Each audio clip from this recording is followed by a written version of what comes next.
How to get a bat out of your house? How do you know there's a bat in the house? Of course, actually seeing one is the easiest way to know you have a visitor. A bat inside a house wants to remain as high off the ground as possible. So, they are commonly seen flying in attics or near the rafters in a home with high ceilings. Droppings are another telltale sign that one is in the house. Its droppings look a lot like mouse droppings. They are similar in appearance to dark grains of rice.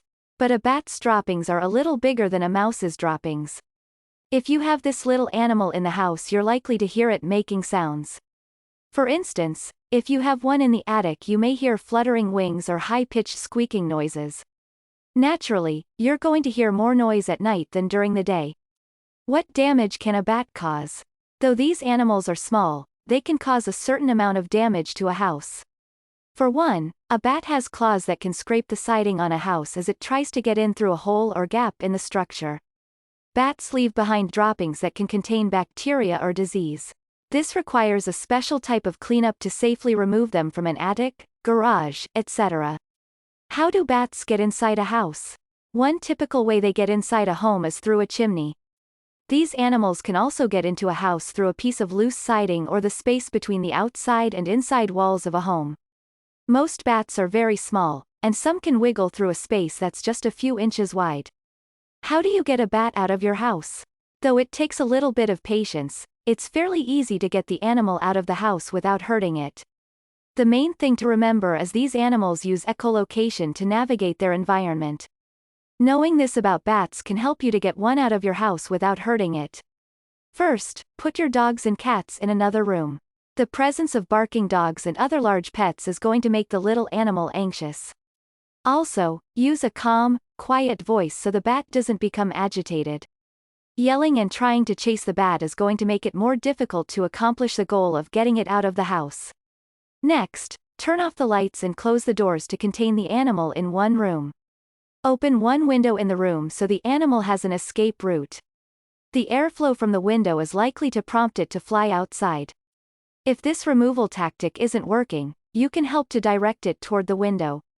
Get 2 bedsheets and another person to help you. Ask the other person to hold up the bedsheet on one side of the window while you do the same on the other side.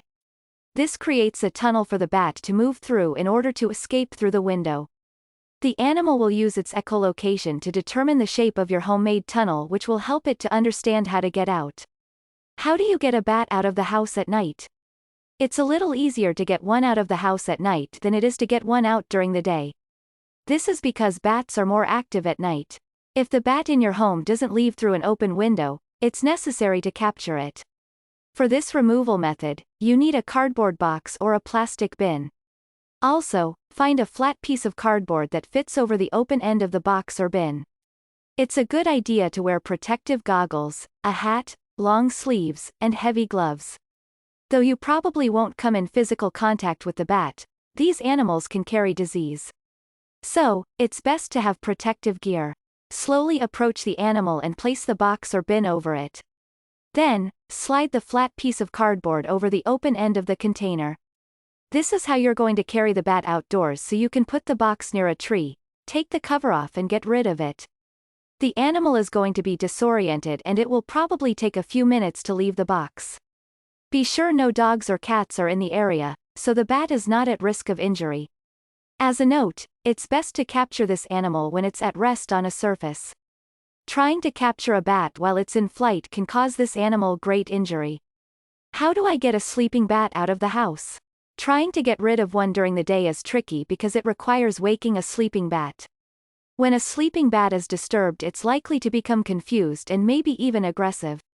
You can try to put a box or container over the animal and take it outside after nightfall. Or, if you don't feel comfortable trying to capture the bat, there are wildlife experts that specialize in bat removal. They know how to remove a bat without hurting it. Plus, wildlife experts can advise you on how the bat got in and what to do to prevent another winged visitor.